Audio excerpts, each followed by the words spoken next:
प्यारे बच्चों, good morning. हम जो है इसके पहले वीडियो में कक्षा 11 में हमने बताया था इलेक्ट्रॉनिक विन्यास, इलेक्ट्रॉनिक कॉन्फ़िगरेशन। उसमें आप लोगों को बोरबरी और अफबाऊ दोनों प्रिंसिपल का जो है वह तुलना करके बता दिया गया था। ये बताया गया था आप लोगों को कि सबसे पहले बोरबरी का जो बड़े मतलब कि तत्व हैं उनका जब बोरबरी के नियम के अनुसार हम करते हैं तो उसमें बहुत ज़्यादा प्रॉब्लम क्रिएट होती है। तो इसमें बताया गया था आपको कि आप सबसे पहले अफबाऊ प्रिंसिपल के अनुसार जो है इलेक्ट्रॉनिक विन्यास कीजिए और उसके बाद से आप बोरबरी के अनुसार कीजिए उसकी सहायता से। ठीक है, आज हम पढ़ेंगे परमाणु ऑर्बिटल, एटॉमिक ऑर्बिटल, परमाणु कक्षक। ठीक है, एटॉमिक ऑर्बिटल किसे कहते हैं? जैसे मान लीजिए पहले ये बताया जा चुका है, तो हम लोग पहले से पढ़ते आ रहे हैं कि जो इलेक्ट्रॉन है, इलेक्ट्रॉन नाभिक के चारों ओर गति करते हैं, वृत्तीय कक्षाओं में गति करते हैं, नाभिक के चारों ओर वृत्तीय कक्षाओं में गति करते हैं। लेकिन इसके बाद, ठीक है, इसके बाद इलेक्ट्रॉनों की तरंग प्रकृति आई। ठीक है, इलेक्ट्रॉनों की तरंग प्रकृति, वेव नेचर ऑफ इलेक्ट्रॉन। ठीक है, तो वेव नेचर ऑफ इलेक्ट्रॉन या इलेक्ट्रॉनों की तरंग प्रकृति यह कहती है कि जो नाभिक के चारों ओर जो वृत्तीय क्षेत्र है, ठीक है, जो वृत्तीय क्षेत्र है वो एक्चुअली में वृत्तीय नहीं होता है। ठीक है, वह एक्चुअली में वृत्तीय नहीं होता है। परमाणु में नाभिक के चारों ओर विभिन्न आकार, आकृति और दिशा विन्यास, परमाणु में नाभिक के चारों ओर विभिन्न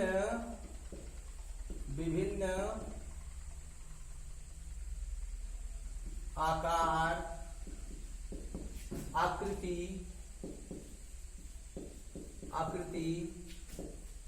दिशा विन्यास, ठीक है, के त्रिविम क्षेत्र होते हैं, 3 डायमेंशन क्षेत्र होते हैं, जिसमें इलेक्ट्रॉन के पाए जाने की प्रायिकता, प्रोबेबिलिटी अधिक होती है, उसे हम कहते हैं परमाणु ऑर्बिटल। ठीक है, यानी इसमें बताया गया कि पहले से हम लोग पढ़ते हैं, छोटी कक्षाओं से पढ़ते हैं कि इलेक्ट्रॉन नाभिक के चारों ओर वृत्तीय कक्षाओं में गति करते हैं। ठीक है, इसके बाद जो वेव नेचर ऑफ इलेक्ट्रॉन, ठीक है, इलेक्ट्रॉन की जो तरंग प्रकृति है वह कहती है कि जो इलेक्ट्रॉन के चारों तरफ जो कक्षाएं होती हैं, ठीक है, वो वृत्तीय नहीं होती हैं, वे जो सर्कुलर नहीं होती हैं। कक्षाएं जो हैं नाभिक के चारों ओर विभिन्न आकार के, विभिन्न आकृति के, विभिन्न विन्यास के, ठीक है, विभिन्न विन्यास के क्षेत्र पाए जाते हैं। त्रिविम, विभिन्न विन्यास के त्रिविम क्षेत्र पाए जाते हैं, त्रिविम। ठीक है, 3 डायमेंशनल त्रिविम क्षेत्र पाए जाते हैं, जिसमें इलेक्ट्रॉन के पाए जाने की संभावना अधिक होती है। तो जहां पर इलेक्ट्रॉन में पाए जाने की संभावना अधिक होती है उसे कहते हैं परमाणु ऑर्बिटल, परमाणु का कक्षक। ठीक है, अब देखिए आकृति के दृश्य से परमाणु ऑर्बिटल 4 प्रकार के होते हैं। यानी आकृति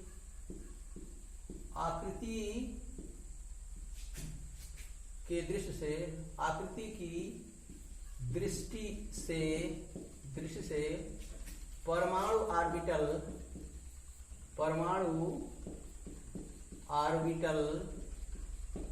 कितने प्रकार के होते हैं? 4 प्रकार के होते हैं, 4 प्रकार के होते हैं। ठीक है, 4 प्रकार के किसकी दृष्टि से?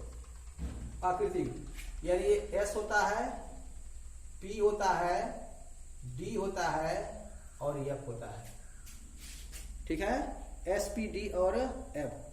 S ऑर्बिटल है, S ऑर्बिटल, ठीक है, P ऑर्बिटल, D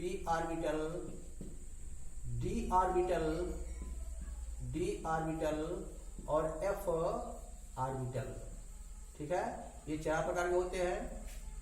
और इसी में इलेक्ट्रॉन के पाए जाने की प्रोबेबिलिटी, प्रायिकता अधिक होती है, इसीलिए इसे कहते हैं ऑर्बिटल। ठीक है, देखिए जो S होता है, S की आकृति जो होती है, S की आकृति यह होती है गोलाकार, S की आकृति गोलाकार। ठीक है, जो P होता है इसकी आकृति होती है डम्बलाकार, डमरू के आकार के, डम्बल के आकार के। ठीक है, P की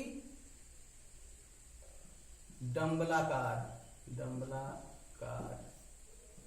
ठीक है, और D का ये होता है द्विडम्बलाकार, द्विडम्बलाकार, डम्बेल शेप्ड। डम्बेल का मतलब होता है डमरू के आकार का। ठीक है, और जो F ऑर्बिटल होती है इसकी जो आकृति होती है वह जटिल होती है, कॉम्प्लेक्स होती है। ठीक है, अब देखिए ये गोलाकार है, गोलाकार, ये गोलाकार हो गया। ठीक है, ये डमरू के आकार का होता है, डमलाकार। जैसे मान लीजिए इसकी आकृति इस तरह होती है। ठीक है, ये द्विडम्बलाकार यानी डम्बलाकार है, डमरू के आकार का है, कितना है 2, तो ये किस तरह हो जाएगा, इसका शेप बनता है इस तरह से, ये हो गया, ये हो गया। ठीक है, ये डमरू के आकार का हो गया डम्बलाकार। अब होता है द्विडम्बलाकार, ये इस तरह से। ठीक है, द्विडम्बलाकार, और इसकी जो आकृति होती है वह कॉम्प्लिकेटेड है, कॉम्प्लेक्स। ठीक है, अब देखिए तो यस है, ये आपको बता दिया गया है कि S ऑर्बिटल में हम 2 इलेक्ट्रॉन भर सकते हैं। ठीक है, और जो 2 इलेक्ट्रॉन भरते हैं, एक कक्षक है। ठीक है, तो उसमें हम अधिकतम 2 इलेक्ट्रॉन भरते हैं, और जो दोनों इलेक्ट्रॉन होते हैं उसके स्पिन, ठीक है, जो स्पिन की दिशा होती है वो आपस में विपरीत होता है, यानी एक क्लॉकवाइज होता है, दूसरा एंटी क्लॉक। ठीक है, जैसे मान लीजिए ये कोई ऑर्बिटल है। ठीक है, कोई परमाणु कक्षक है, एक है सिंगल, यदि इसमें हम इलेक्ट्रॉन भरेंगे तो क्या होगा, इसमें एक में हम अधिक से अधिक 2 इलेक्ट्रॉन भर सकते हैं, यदि 2 इलेक्ट्रॉन हमारे पास आए तो क्या होगा, एक क्लॉकवाइज होगा और दूसरा एंटी क्लॉक। ठीक है, जैसे मान लीजिए यस का आकृति है, यस में इलेक्ट्रॉन भरेंगे, एक ऊपर होगा एक नीचे, एक क्लॉकवाइज होगा दूसरा एंटी क्लॉकवाइज होगा। ठीक है, अब ध्यान दीजिए, जैसे ये बताया गया आप लोगों को कि इसमें इलेक्ट्रॉनिक विज्ञान बताया गया था कि इसमें जो है हम बढ़ते हैं 2 ऑर्बिटल, नहीं 2 इलेक्ट्रॉन, P में कितना, P में 6 भरते हैं, D में भरते हैं 10 भरते हैं, और F में कितना 14 भरते हैं। ठीक है, यानी S की क्षमता कितनी है, S की क्षमता 2 इलेक्ट्रॉन की है। ठीक है, कि कहीं भी S रहेगा तो उसकी क्षमता कितनी है, उसके पास 2 से ज्यादा इलेक्ट्रॉन नहीं हो सकते, क्योंकि उसकी टेंडेंसी कितना है, उसका क्षमता है 2 इलेक्ट्रॉन की। P का कितना है 6 है, D का कितना है 10 है, और F का कितना है 14 है। ठीक है, अब देखिए थोड़ा ध्यान दीजिए, S में अधिकतम इलेक्ट्रॉनों की संख्या 2, P में 6, D में 10 और F में कितना 14। ठीक है, अब इसमें कितना होगा, इसमें कितना घर बनेगा इसका 1, क्योंकि जो S है इसमें अधिकतम 2 इलेक्ट्रॉन हो सकते हैं, और एक कक्षक में कितने इलेक्ट्रॉन होते हैं, कितने इलेक्ट्रॉन भर सकते हैं 2। एक इधर हो गया क्लॉकवाइज, दूसरा एंटी क्लॉक। P में कितना बन जाएगा, P में हो जाएगा कितना, 1 में 2 तो 6 में, 1 में भरेंगे 2 इलेक्ट्रॉन तो 6 में यानी 3 घर होगा, तो 3 में हम कितना भरेंगे 6 इलेक्ट्रॉन। ये देखिए 2, 2 4, 2 6। ठीक है, D है तो D में कितना, इसमें अधिकतम इलेक्ट्रॉनों की संख्या 10, एक कक्ष में कितना होगा 2 भरते हैं तो कितना बन जाएगा 5 बन जाएगा, 1 2 3 4, यानी यहाँ पर 1 2 2 4 2 6 2 8 और 2 10। इसमें कितना बन जाएगा? इसमें अधिकतम इलेक्ट्रॉनिक संख्या होती है 14। ये 1 2 3 4 5 6, यानी ये हो गया 2 2 4 2 6 2 8 2 10 2 12 और 2 14, यानी यहाँ पर बना 1 बना, यहाँ पर कितना बना 3 बना, यहाँ पर कितना बना 5 बना और यहाँ पर कितना बना 7 बना। ठीक है। अब देखिए कोष और उपकोष। ठीक है, कोष परमाणु ऑर्बिटल के बाद कोष और उपकोष।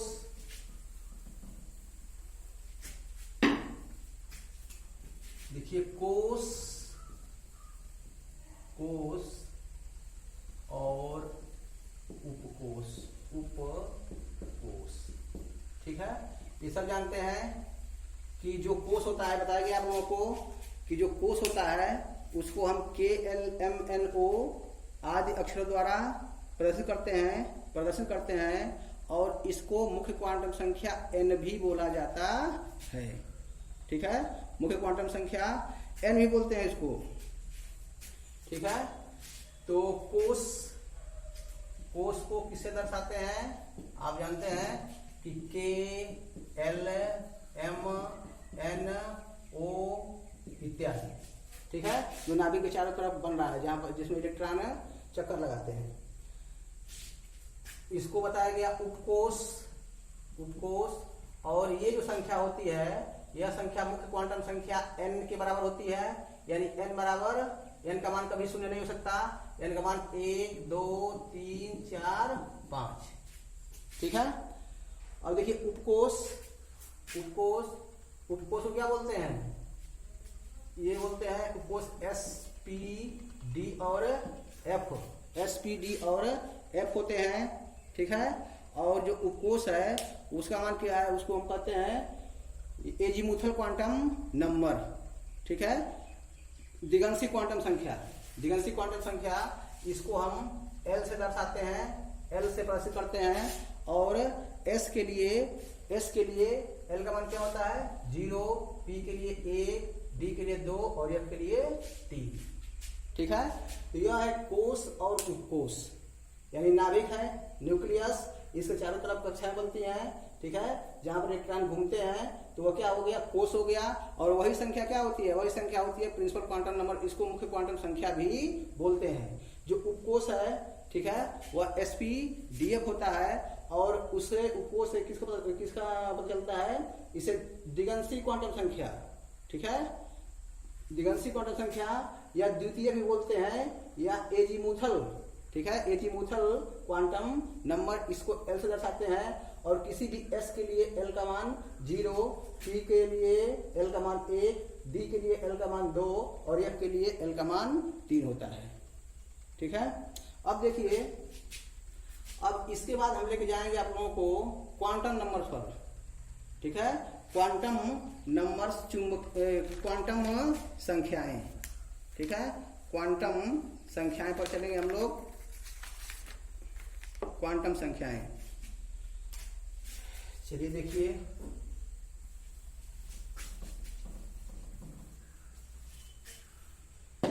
क्वांटम संख्याएं, क्वांटम संख्याएं। ठीक है, quantum numbers, QUANTUM, quantum numbers, NUMBERS, quantum numbers. सबसे पहले क्वांटम संख्या किसे कहते हैं? ठीक है, यानी जैसे मान लीजिए हम इलेक्ट्रॉन के बारे में बात करते हैं। ठीक है, इलेक्ट्रॉन के बारे में बात कर रहे हैं, इलेक्ट्रॉन के बारे में, इलेक्ट्रॉन के है, कोश है, मुख्य ऊर्जा स्तर, ठीक है। फिर उपकोश है, उपकोश एसपीडीएफ, ठीक है। फिर उस उपकोश में किस कक्षक में है, किस कक्षक में है, और उसका जो दिशा है, स्पिन की दिशा कैसी है, ठीक है।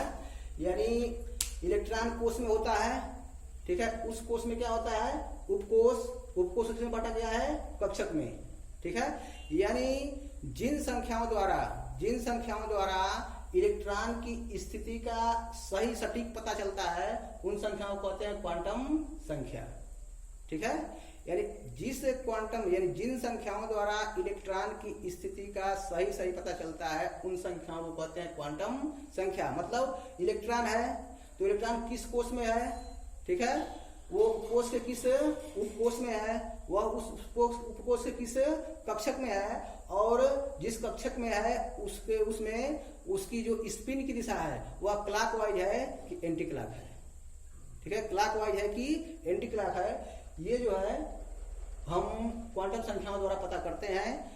तो इसकी डिफिनेशन बनती है कि जिन संख्याओं द्वारा इलेक्ट्रॉन की स्थिति का सही पता चलता है, ठीक पता चलता है, उन संख्याओं को कहते हैं क्वांटम संख्याएं, ठीक है। उन संख्याओं को कहते हैं क्वांटम संख्याएं।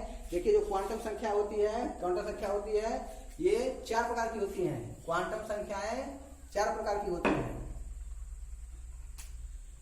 यानी ये संख्याएं या क्वांटम संख्याएं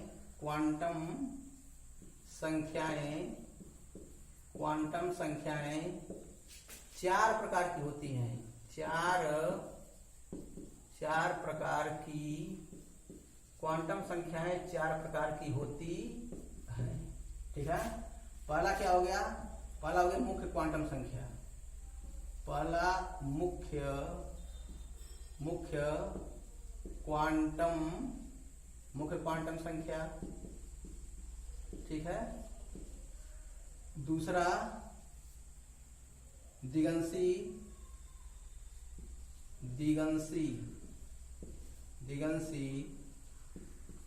या द्वितीयक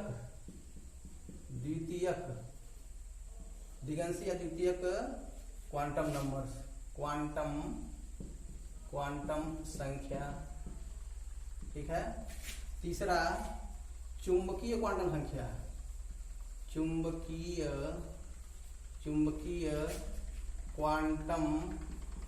क्वांटम संख्या, ठीक है।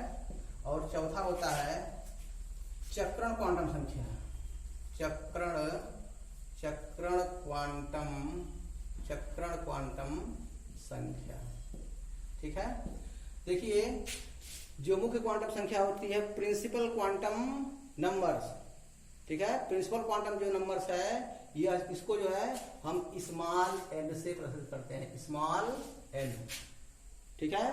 प्रिंसिपल क्वांटम नंबर को स्मॉल एन से प्रदर्शित किया जाता है। इसके द्वारा इलेक्ट्रॉन के कोश का पता चलता है, ठीक है। इलेक्ट्रॉन के कोश का पता चलता है कि वह किस कोश में है, और इसका मान कभी भी 0 नहीं होता है। इसका मान 0, इसका मान 1 से लेकर के मतलब इन्फिनिटी तक, 1 2 3 4 5 इन्फिनिटी तक हो सकता है, ठीक है। दूसरा है दिगंशी या द्वितीयक क्वांटम संख्या, ठीक है। सेकेंडरी या एजीमुथल क्वांटम नंबर, एजीमुथल या सेकेंडरी क्वांटम नंबर, ठीक है। इसको किससे दर्शाते हैं, इसको हम प्रदर्शित करते हैं स्मॉल एल से, ठीक है। स्मॉल एल से प्रदर्शित करते हैं। इसके द्वारा इलेक्ट्रॉनों के उपकोश का पता चलता है, ठीक है। उप ऊर्जा स्तर का पता चलता है, ठीक है। चुंबकीय क्वांटम संख्या जो होती है इसको स्मॉल एम से प्रदर्शित करते हैं। मैग्नेटिक क्वांटम नंबर्स, ठीक है। मैग्नेटिक क्वांटम नंबर्स जो चुंबकीय क्वांटम संख्या होती है इसको स्मॉल एम से प्रदर्शित करते हैं। इससे कोश का चलता है, इससे उपकोश का, इससे कक्षक का, ठीक है। और जो चक्रण क्वांटम संख्या स्पिन क्वांटम नंबर्स, जो स्पिन क्वांटम नंबर होती है उसको हम स्मॉल एस से दर्शाते हैं, इससे ये पता चलता है, इस क्वांटम संख्या से ये पता चलता है कि जो इलेक्ट्रॉन है, ठीक है, इलेक्ट्रॉन है उसकी जो स्पिन करने की जो दिशा है वह क्लॉकवाइज है कि एंटी क्लॉक। ठीक है, यानी इसमें क्वांटम संख्या के बारे में बताया गया कि जिन संख्याओं द्वारा इलेक्ट्रॉन के स्थिति का सही पता चलता है, सटीक पता चलता है, उन संख्याओं को कहते हैं क्वांटम संख्याएं। जो क्वांटम नंबर्स होती हैं, क्वांटम संख्याएं होती हैं, ये 4 प्रकार की होती हैं। पहला मुख्य क्वांटम संख्या, दूसरा दिगंशी या द्वितीय क्वांटम नंबर। ठीक है, पहला मुख्य क्वांटम संख्या प्रिंसिपल क्वांटम नंबर्स, दूसरा दिगंशी या द्वितीय क्वांटम नंबर्स। ठीक है, यानी सेकेंडरी या एजीमुथल या सेकेंडरी क्वांटम नंबर। और जो तीसरा है यह चुंबकीय क्वांटम संख्या है, मैग्नेटिक क्वांटम नंबर्स। और जो चौथा होता है वह चक्रण quantum numbers, spin quantum numbers. ठीक है, स्पिन क्वांटम संख्या, चक्रण क्वांटम संख्याएं। ठीक है, मैं ये बताया कि जो मुख्य क्वांटम संख्या होती है उसको स्मॉल एन से प्रदर्शित करते हैं। जो दिगंशी क्वांटम संख्या होती है, ठीक है, उसको स्मॉल एल से प्रदर्शित करते हैं। जो चुंबकीय क्वांटम संख्या होती है उसको स्मॉल एम से प्रदर्शित करते हैं। और जो चक्रण क्वांटम संख्या होती है उसको स्मॉल एस से प्रदर्शित करते हैं। ठीक है, इससे इलेक्ट्रॉनों के कोष का पता चलता है, KLMNO या प्रिंसिपल क्वांटम नंबर। दूसरा इससे उपकोष का, ठीक है, वह कोष के किस, यानी इलेक्ट्रॉन, इससे कोष का पता चल गया, वह कोष के किस उपकोष में है। ठीक है, इससे ये पता चलता है। ठीक है, इससे कक्षक पता चलता है कि जो इलेक्ट्रॉन है वह किस उपकोष के किस कक्षक में है। ठीक है, और जिस कक्षक में है उसमें जो है उसके इलेक्ट्रॉन के चक्रण की दिशा क्या है। ठीक है, इससे जो है ये पता चलता है। बात समझ में आ गई? तो इस क्लास में इतना ही। ठीक है, इसको ध्यान से पढ़िए और इसके बारे में हम डिटेल में कल बात करेंगे। धन्यवाद।